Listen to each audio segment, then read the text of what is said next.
బంగారం, బ్యాంకులు, ఇతర ప్రైవేటు సంస్థల్లో ఉన్న విడిపించి కొనబడును. కొమ్మూరి గోల్డ్, ఆంధ్ర మరియు తెలంగాణ.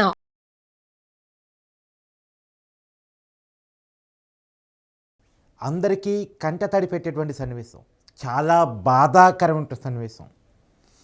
ఖమ్మం జిల్లాలో వెంకటాయపాలెం దగ్గర 4 ఏళ్ల చిన్నారి గుండె నొప్పి కారణంగా చనిపోయిందంట. పాపం ఆ పాప అమ్మ ఛాతీలో నొస్తుంది, నన్ను హాస్పిటల్కి తీసుకెళ్ళండి అంటూనే కుప్పకూలిపోయి చనిపోయిందంట. మాటలు వచ్చి రానటువంటి వయసు, నడక వచ్చి రానటువంటి ఏజు. ఆ వయసులో గుండె నొప్పితో అమ్మాయి చనిపోవటం సహజంగా చాలామంది చెప్తూ ఉంటారు. సహజంగా లేడీస్కి గుండె నొప్పులు చాలా తక్కువ వస్తుంటాయి, హార్ట్ అటాక్లు అంత ఈజీగా రావు అని చెప్పేసి. అందులోనూ చిన్నపిల్లలకి హార్ట్ అటాకులు పెద్దగా రావు అని చెప్పేసి అంటూ ఉంటారు.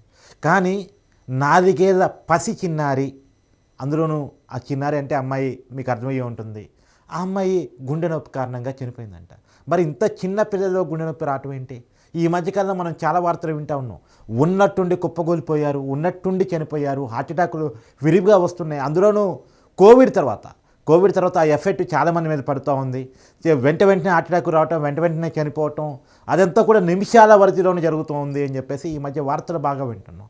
మొన్నటికి మన హైదరాబాద్లో జాకీ షోరూంలో బట్టల కోసం వెళ్ళినటువంటి ఒక వ్యక్తి ఉన్నట్టుండి అక్కడే కుప్పగోలిపోయి చనిపోవటం, ఎక్సర్సైజులు చేసేవాళ్ళు అక్కడికక్కడే కుప్పగోలి చనిపోవటం, ప్రముఖ కన్నడ హీరో ఒక అతను జిమ్లో ఎక్సర్సైజ్ చేస్తూ కుప్పకూలిపోయి చనిపోవటం, ఇవన్నీ మనం విన్నటువంటి సంఘటనలు.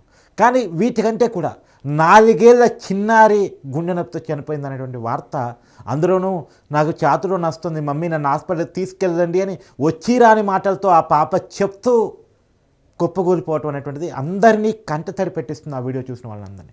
అసలు ఇంత చిన్న పిల్లలు హార్ట్ అటాక్లు ఎందుకు వస్తున్నాయి ఏంటి అనేటువంటిది ఒకసారి మనం కార్డియాలజిస్ట్ గారితో మాట్లాడే ప్రయత్నం చేద్దాం. డాక్టర్ ముఖర్జీ గారు నాకు పరిచయం, ఆయనతో ఒకసారి మాట్లాడే ప్రయత్నం చేస్తాను, ఆయనకి కాల్ చేసే ప్రయత్నం చేస్తాను. ఇంత హృదయదారకమైనటువంటి సన్నివేశం ఎందుకు జరిగింది, ఇంత బాధాకరమైనటువంటి ఎందుకు జరిగింది, ఎందుకంటే మన పిల్లల విషయంలో కూడా మనం చాలా జాగ్రత్తగా ఉండాలి. చిన్న పిల్లల్లో కూడా హార్ట్ అటాక్లు వస్తున్నాయి అంటే ఇది నిజంగా చాలా బాధాకరం. ఇప్పటివరకు చాలామంది. సార్ నమస్కారం సార్, ముఖర్జీ గారు.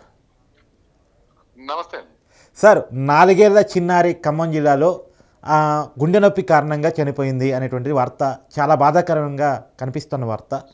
ఎందుకు అంటే చిన్నపిల్లలు సహజంగా అమ్మాయిల్లోనే హార్ట్ అటాక్ రావని అంటారు, పెద్దగా రావంటారు, అందులో చిన్నపిల్లలకి హార్ట్ అటాక్ రావటాన్ని ఎలా అర్థం చేసుకోవాలి? ఇది హార్ట్ అటాక్ కాదండి, కార్డియాక్ అరెస్ట్ అవడం వల్ల చనిపోతారు. కార్డియాక్ అరెస్ట్ కి కారణం హార్ట్ అటాక్ కాకపోవచ్చు. ఓకే. హార్ట్ అటాక్ రాకుండానే కార్డియాక్ అరెస్ట్ అయ్యే అనేక జబ్బులు ఉంటాయి. వాటిల్లో చిన్నపిల్లల్లో వచ్చే కొన్ని ఉంటాయి. అల్కాపా అనే ఒక జబ్బు ఉంటుంది.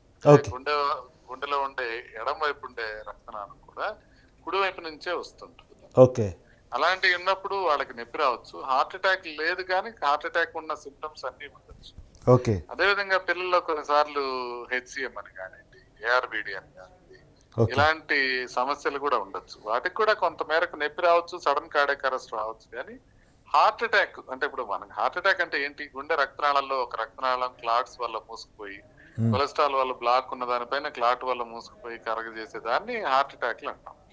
అంటే ఇప్పుడు మనం ప్రజల్లో ఎట్లా ఉంటదంటే చిన్న పిల్లల్లోనే హార్ట్ అటాక్లు వస్తున్నాయి అంటే ఇంత కొలెస్ట్రాల్ అంటున్నాము, అంత అంటున్నాము, ఇంత చిన్న పిల్లల్లోనే పెరుగుతుంటే ఇంకా పెద్దవాళ్ళ పరిస్థితి ఏంటి అని భయం వేస్తుంది. కానీ చిన్నపిల్లల్లో వచ్చేది కంప్లీట్ గా వేరే కారణంతో వస్తుంది. అది ఇప్పుడు మన పెద్దవాళ్ళకి వచ్చినట్టు హార్ట్ అటాక్లు వచ్చి దానివల్ల కార్డియాక్ అరెస్ట్ కాకుండా హార్ట్ అటాక్ రాకుండానే కార్డియాక్ అరెస్ట్ వచ్చే జబ్బులు ఉండటం వల్ల అలా సడన్ గా. అరే ఈ జబ్బులకి కారణం ఏమండి సార్? జన్యుపరమైన రీజన్సా ఇంకా వేరే ఏంటి? జన్యుపరమైన రీజన్స్ ఉంటాయి, కొన్ని కంజనిటల్ గా పుట్టుకతో వచ్చే ప్రాబ్లమ్స్ ఉంటాయి. ప్రధానంగా జన్యుపరంగా ఉంటాయి. కొన్ని ఇవి ఛానలోపతీస్ అంటారు. అంటే గుండె కండరం పైన ఛానల్స్ అని ఉంటాయి, ఎలక్ట్రోలైట్ ఛానల్స్, సోడియం ఛానల్స్ అని, పొటాషియం ఛానల్స్ అని ఉంటాయి. వాటిల్లో అబ్నార్మాలిటీస్ ఉండటం వల్ల సడన్ గా కార్డియాక్ అరెస్ట్ రావటం అనేది జరుగుతుంది. అయితే ఇది ఆహారపు అలవాట్ల వల్ల కానివ్వండి, నిద్ర వల్ల కావచ్చు కానివ్వండి, కోవిడ్ వల్ల కానివ్వండి, ఇట్లాంటి వల్ల వచ్చేది కాదు ఇది. కాబట్టి దీనికి పానిక్ అవ్వాల్సిన అవసరం లేదు. ఇది హార్ట్ అటాక్ వచ్చి చనిపోవటం కాదు పిల్లలు. కార్డియాక్ అరెస్ట్ వచ్చి చనిపోవటం, ఆ కార్డియాక్ అరెస్ట్ కి కరెక్ట్ కారణం ఏమై ఉంటుంది అని తెలియాలంటే అటాప్సీ చేసి మాత్రమే చూడాలి. సార్ చిన్నపిల్లల్లో కార్డియాక్ అరెస్ట్ ఎట్ట గుర్తించాలి? కార్డియాక్ అరెస్ట్ వస్తే మనం గుర్తించడానికి ఏముండదు, పాపం పడిపోతారు ఇమీడియట్ గాను. ఇంకా వాళ్ళు ఏమి కదిలే అవకాశం ఉండదు.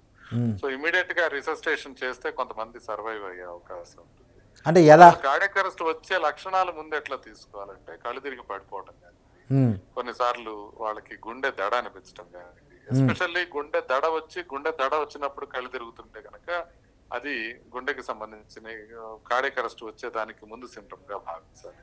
అదేవిధంగా బాగా నడుస్తున్నా, మెట్లెక్కుతున్నా, ఆయాసపడుతున్నా అనుకోండి, కొన్నిసార్లు కళ్ళు తిరిగి పడిపోయారు అనుకోండి, అసెంబ్లీలో కానీ ఇట్లాంటి వాటిలో పడిపోతుంటారు చూసారా, అవన్నీ వాళ్ళందరికీ ఒక్కసారి గుండెకి సంబంధించిన టెస్ట్లు చేసుకోవాల్సిన అవసరం ఉంటుంది. మెజారిటీ నార్మలే ఉంటాయి వాళ్ళకి, కానీ కొంతమందిలో అబ్నార్మాలిటీస్ కనబడతాయి.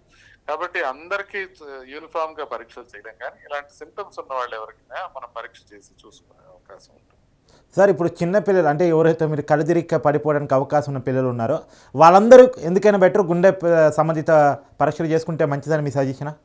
ఖచ్చితంగా కళ్ళు తిరిగి పడిపోవటం కానివ్వండి, దడ వచ్చి రావటం కానివ్వండి, దడ వచ్చి కళ్ళు తిరిగి పడిపోవటం, ఇలా ఉన్న సమస్యలు ఉన్న వాళ్ళకి, ఆయాసం ఎక్కువగా వస్తున్న వాళ్ళకి ఖచ్చితంగా మనం గుండెకి పరీక్ష చేసుకోవాలి. మీరు గమనిస్తే నేను చెస్ట్ పెయిన్ గురించి చెప్పట్లా, చిన్నపిల్లల్లో చాలా మందికి చెస్ట్ పెయిన్లు వస్తుంటాయి, వాటి గురించి ఎక్కువగా భయపడుతుంటారు పేరెంట్స్.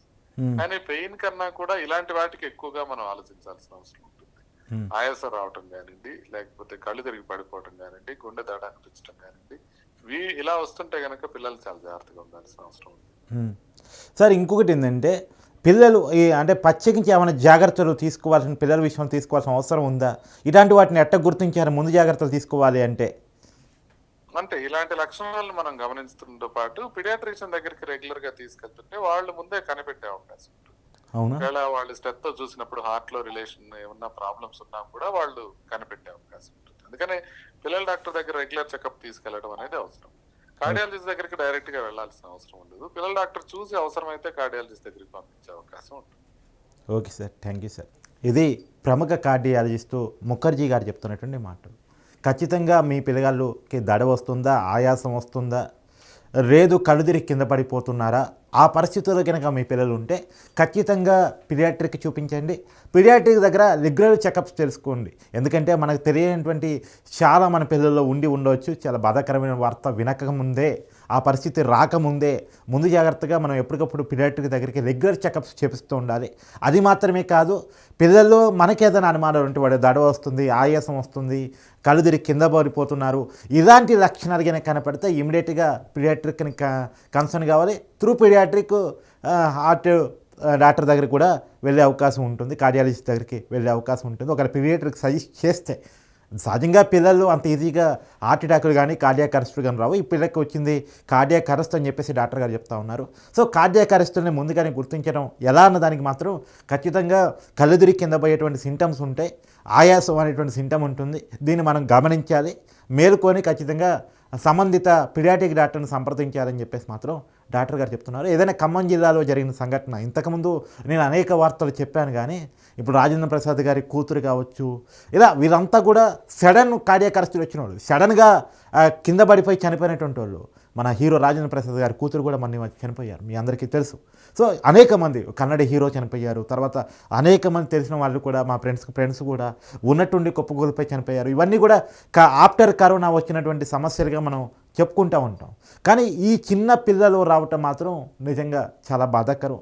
4 ఏళ్ల చిన్నారి, ఇంకా అమ్మాయికి లైఫ్ చూడలేదు, ఇంకా అమ్మాయికి లైఫ్ తెలియదు కూడా. ఇంకా ఆ లైఫ్ తను ఈ భూమి మీదకి వచ్చారన్న విషయాన్ని తను గమనించక ముందే ఈ భూమి నుంచి వెళ్ళిపోవటం అనేటువంటిది నిజంగా బాధాకరం.